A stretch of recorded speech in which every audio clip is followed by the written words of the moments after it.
I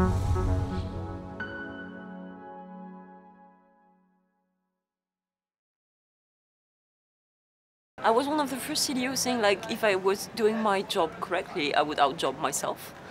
Because at the end of the day, now digital is everywhere in the company, in the marketing function, in the sales function, but also in operations and supply chain. I mean, it's everywhere. It has changed pretty much the whole value chain of the company.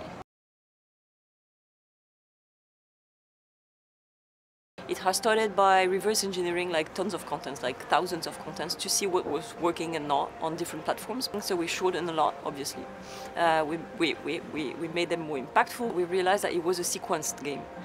Maybe you have 2 seconds for doing your pitch as a brand, but it doesn't mean that this is the only thing you get, because through those 2 seconds you can have someone come into your universe, and having then that person visiting your website and spend like hours if the content is interesting enough. So shorter, sequenced, targeted, and personalized as much as we can.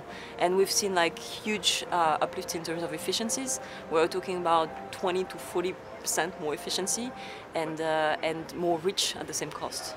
I think the most important question is really how do we balance between short-term ROI and long-term brand building. And today we really believe that this sequencing is a big thing, because at the end of the day you can start a conversation based on a performance or conversion or short-term ROI thing.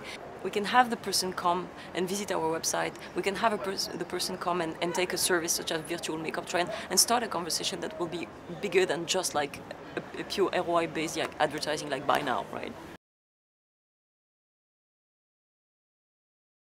GDPR had a good side effect, which is like really reduce the crap in the ad tech industry. I think that was a good thing.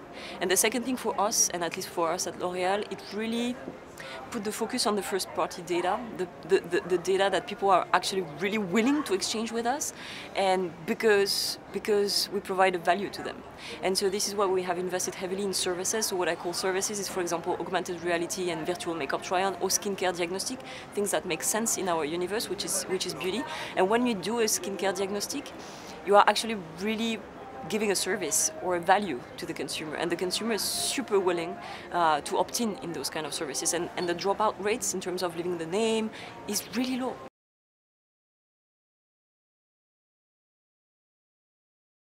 If you think in your industry, what are the barriers for you, the problems to solve for your consumers? I mean, if you take mass market, and it's been such a creative era for colors in lipsticks and makeup, right?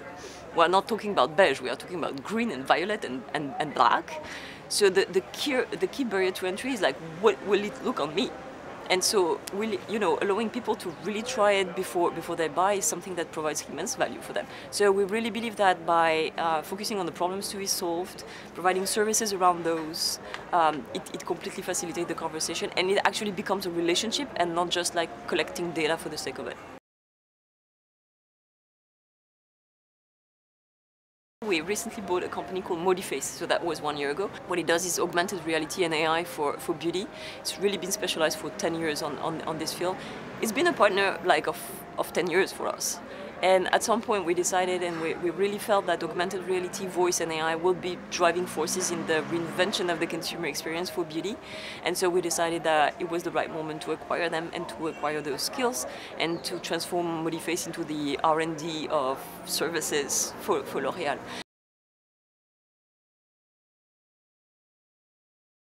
In my opinion, is that hyper-centralized companies are struggling in the digital age, because I mean, when you're in a stable environment, when things are more of the same, when to figure out your sales, you have to extrapolate your past sales. I mean, this is a very stable world where you can have like really a top-down, centralized approach, and those companies usually perform better than slightly decentralized and slightly more chaotic companies like L'Oreal is.